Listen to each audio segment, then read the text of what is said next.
শেষে বলে না হলে বলো গানের শেষে বলে না হলে সোতার মন তো ভিজবে না গানের শেষে বলে না সে বল কাটি বড়ই জোড়া গানের শেষে মন উল্লাসে গানের শেষে বল ভোজের শেষে অম্বল বুড়ো বয়সের সঙ্গে যাবে একটা করে ছেঁড়া কম্বল না কি বলছেন কীর্তনের মজা খোলে ডালের মজা তলে কবির মজা বলে মেয়ে ছেলের মজা হয় বাপের বাড়ি এলে ঠাকুর এলো ঠাকুর বাড়ি বরণ করেও তাড়াতাড়ি ঠাকুর এলো ঠাকুর বাড়ি বরণ করো তাড়াতাড়ি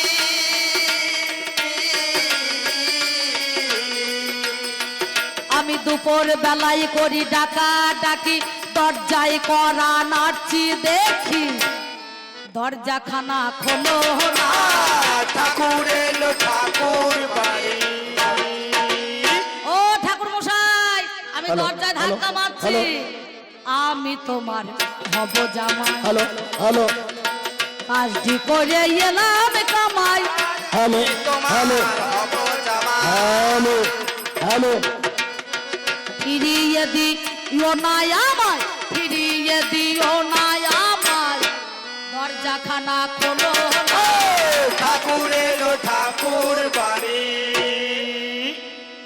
যাক এবার কবি গানের বল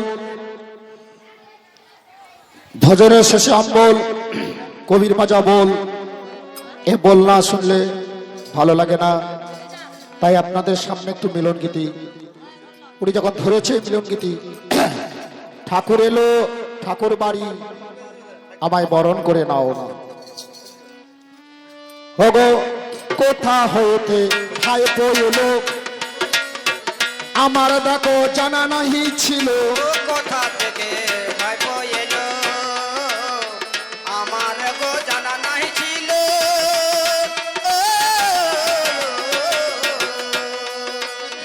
কোন সম্পর্কের ভাই এলো কোন সম্পর্কের ভাই এলো আমার কাছে বলো না ঠাকুর এলো আমার বলছে ভাই কোন- বলে কেউ ছিল না বলছে কোন সম্পর্কের ভাইপো আমি পাড়ায় লোকে বলে না কাকা কেমন আছে গো সম্পর্ক আবার করতে হয় সম্পর্কে গড়ে নিতে হয় নাকি আমাকে যেমন আমি যখন এলাম অনেকে বলছে দিদি ভালো আছেন ছেলে গোনা দড়ি গেলে দিদি ভালো আছে কেউ বলছে মা ভালো আছো আচ্ছা কোনো দিদি বলছে আচ্ছা ভালো আছো ও অম্বিকা দি ভালো আছেন না হ্যাঁ গো ভালো আছে আপনারা ভালো আচ্ছা আমাকে যদি বলো ভালো আছেন আমি যদি বলি কেন রে শালা তোর কি তাহলে কি করবে মুখের ভাষাটা কি হবে মেয়েটির চামড়া দাম দেবে ছেড়ে দেবে এই, তুমি কথা দিয়েছিলে তোমার পরে কি না পরে মনে বলে তুমি কথা দিয়েছিলে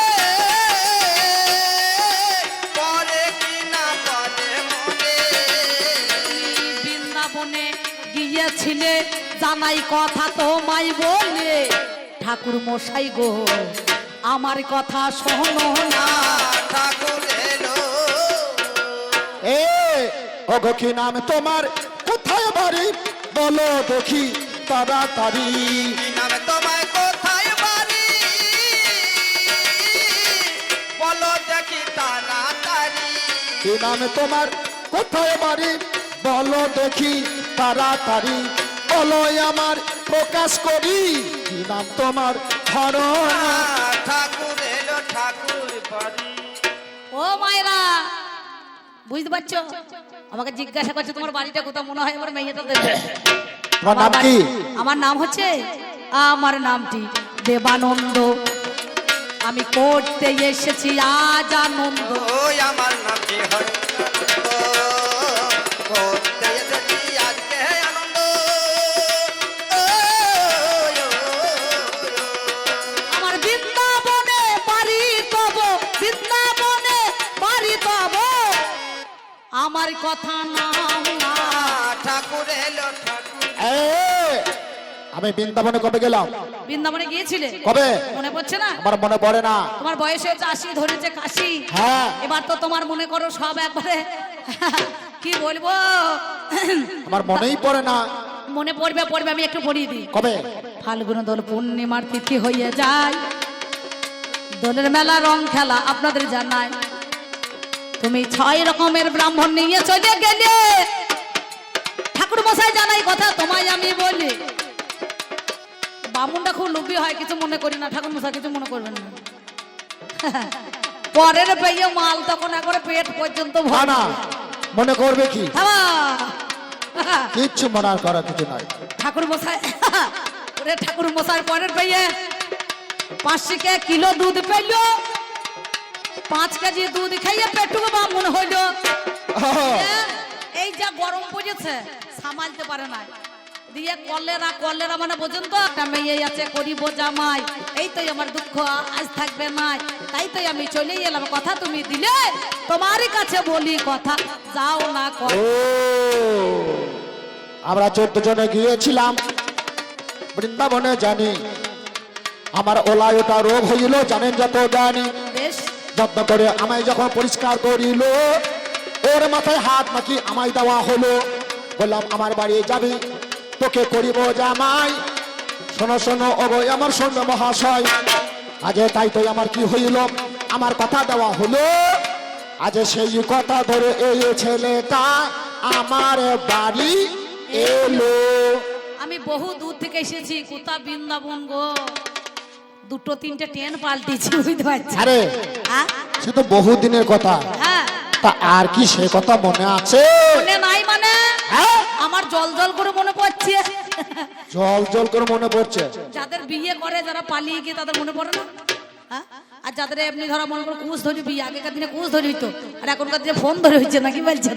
কত সুবিধা হয়েছে, বাবা মাকে কুশ ধরতে হচ্ছে। হ্যালো, তুমি কোথায়? বলছে আমি বেলতলায়। তুমি কোথায়? বলবে তাল তলায়। বলছে চলে এসো কালীর তলায়। তা বেশ, শোনো, বিয়ে হয়ে গেছে তলায় তলায়। ও এখন আর তলায় তলায় হবে না। আমি যে দিনের কথা বলছি এটা তলায় তলায় হবে না, সেটা বহুদিনের কথাই আমার তোমার কাছে গাই। আজ ওরে আমার দেবানন্দ জানেন মহাশয়, আমার মনে হয় তোর বাবারও বিয়ে হয়নি। জানে? হ্যাঁ, তোর বিয়ে পাগলা লেগেছে নাকি? আয়, বাবার বিয়ে হয় না মানে আমি ফাঁস কাটের মাল বটি। ও কেন জানো? ওর বাবা আমার- যখন বিয়ে হলো, আমার বাবার যখন বিয়ে, আমার বাবার যখন হলো বিয়ে, আমি জানলাই ছিলাম দাঁড়িয়ে থেকে। এই আমার বাবার বিয়ে হলো, চালাইছিলাম রে ভালো। ও আস্তে আস্তে আস্তে আস্তে। ওর বাবা যখন বিয়ে হলো তখন জানলা ধরে দাঁড়িয়েছিল, হ্যাঁ, তার মানে ওর বাবার দুবার বিয়ে। ঠিক বলেছ। ওর প্রথম পক্ষে মা মরে যায়, এবার আবার ওর বাবা বিয়ে করে। তাহলে আমি বাবা- গ্রামের ছেলেরা মেয়েরা বললো তুই ঘরে থেকে কি করবি, চো বর জাতি খাবে। এই ছেলেটা বর জাতি খেলো রে, মজাতে খেলো রে,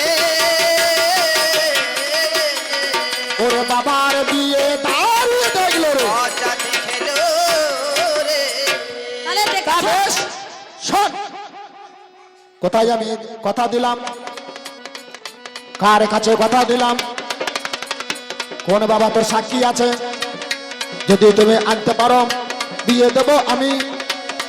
আজ মেয়ে নাই গো ঘরে, দেখো শোনো গুলো মন।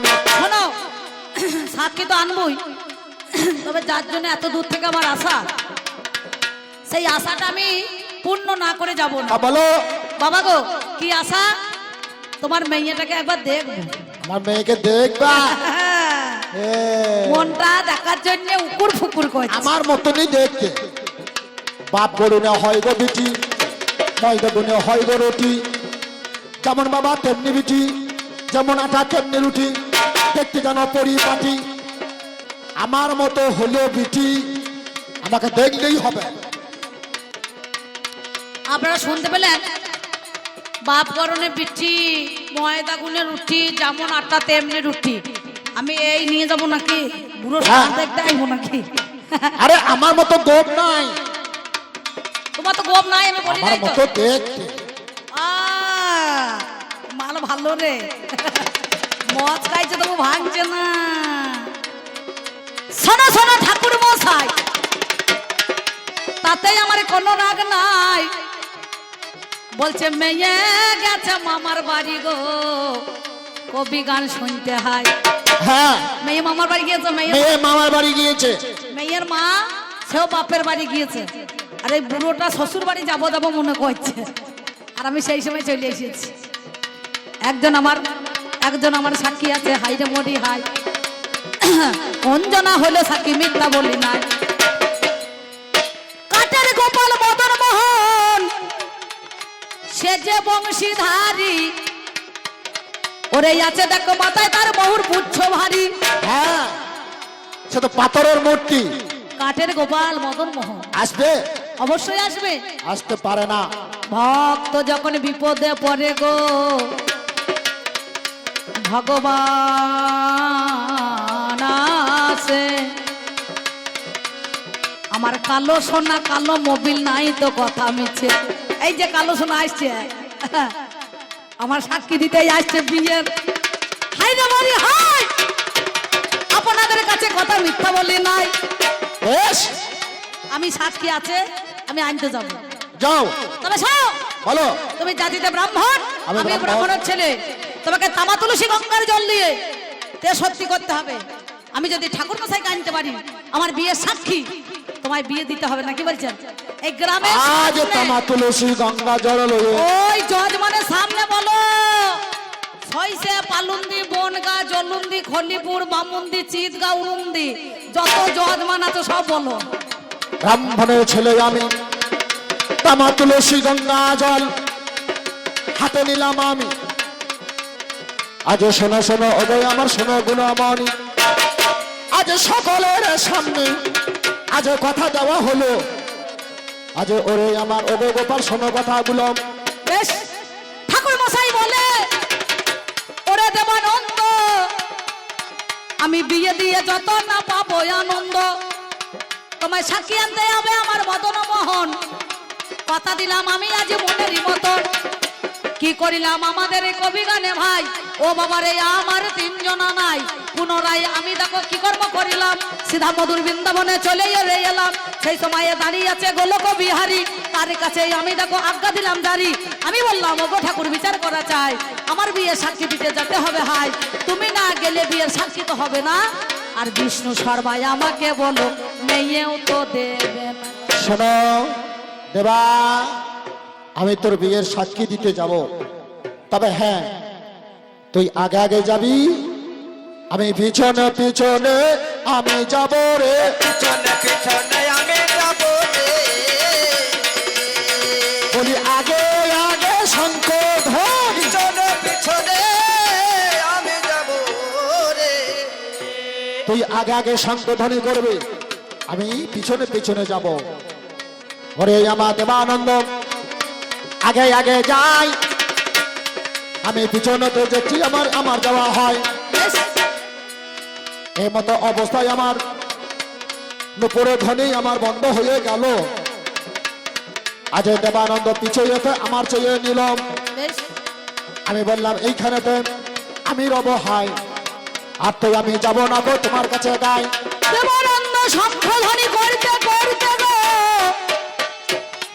আগে আগে এলো।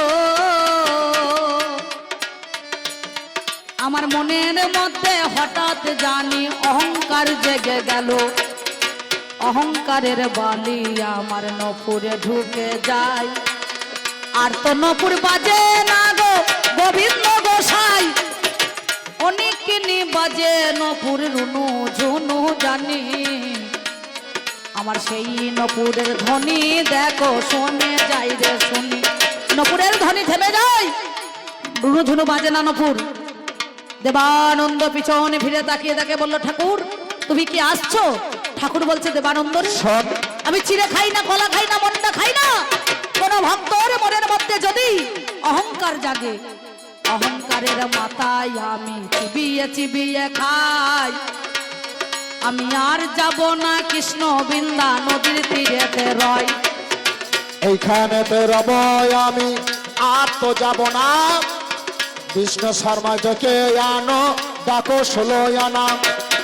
দেবানন্দ আমার কথা শুনে নিল ভাই, আমার কথা শুনে দেখো সেদিন বিষ্ণু শর্মার বাড়ি যায়। আমি বিষ্ণু শর্মার হাত ধরে কৃষ্ণবৃন্দা নদীর তীরে যখন গেলাম, আমি বললাম, ঠাকুর ওই দেখো আমার বংশীধারী মুকুন্দ মুরারি ভাই গিরিধারী লাল সে দাঁড়িয়ে আছে। আমি তো দেখতে পাই না। তুমি আমাকে দেখতে পাও না?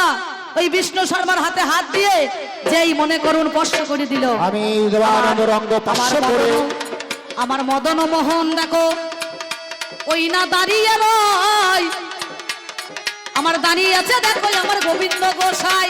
আজ তোমার অঙ্গ স্পর্শ করে আমি দেখতে পেলাম, জানি আজ গোবিন্দ কহিল দেখো শোনো গুণামণি, তোমার মেয়ের সঙ্গে বিয়ে দেওয়ার কথা ছিল, হাই তোমার মেয়েকে দান করে দাও, এসো বসাই। ঠাকুর মশাই বলো। তুমি যে কন্যা দান করছো, হ্যাঁ তুমি কি জানো না? কি জানি। যজন যাজন অধ্যয়ন সেই দিতে হয়। ব্রাহ্মণ যদি কোনো কন্যাকে দান করে শুধু শুধু দান করতে নাই, কি বাবা, দানের দক্ষিণা দিতে হবে।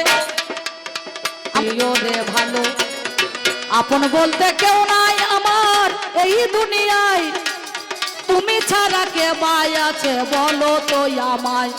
আমার মা মারা গেছে অনেক ছোটবেলায় রে জানি, আমার শাশুড়ি গো মায়ের মতো হবে বলো শুনি। আমার পিতা হইয়া থাকবে তুমি গো, তোমায় দক্ষিণা নিলাম আমি। কিন্তু এই কৃষ্ণবৃন্দা নদীর তীরে একটা রাধা গোবিন্দের মন্দির নির্ণয় করতে হবে, ও ছেলে ভালো, যাকে সাক্ষী গোপালের মন্দির বলে প্রতিষ্ঠিত হবে। কোলের মানুষ তীর্থ ধর্ম করতে আসবে বৃন্দাবনে, গয়া, কাশী, মথুরা, বারাণাবাদ, সেইখানে সে দেখবে কুরুক্ষেত্র যে সাক্ষী গোপালের একটা মন্দির হয়ে আছে। আছে। এই সাক্ষী গোপাল মন্দির তৈরি করার জন্য আমি নগরে নগরে যাব। এই কন্যা দান করেছি দানের দক্ষিণার জন্য, তাই বলি ওগো কিছু ভিক্ষা দেন গো আজ আমারে। কিছু ভিক্ষা দেন গো আজ আমারে, কিছু ভিক্ষা দেন গো আজ আমারে। আমার রাধা গোবিন্দের হবে মন্দির আপনাদের দ্বারে, কিছু ভিক্ষা দেনি গো আজ আমার। কিছু ভিক্ষা দেন গো আজ আমারে। আর আমাদের দান করলে পারে ভগবান তার মঙ্গল করে। আর আমাদের দান করিলে পরে ভগবান তার মঙ্গল করে। আর আমাদের দান করিলে পরে ধনে পুত্রে আপনি বারে মাগো। আর আমাদের দান করিলে পরে ধনে পুত্রে আপনি বারে। ধনে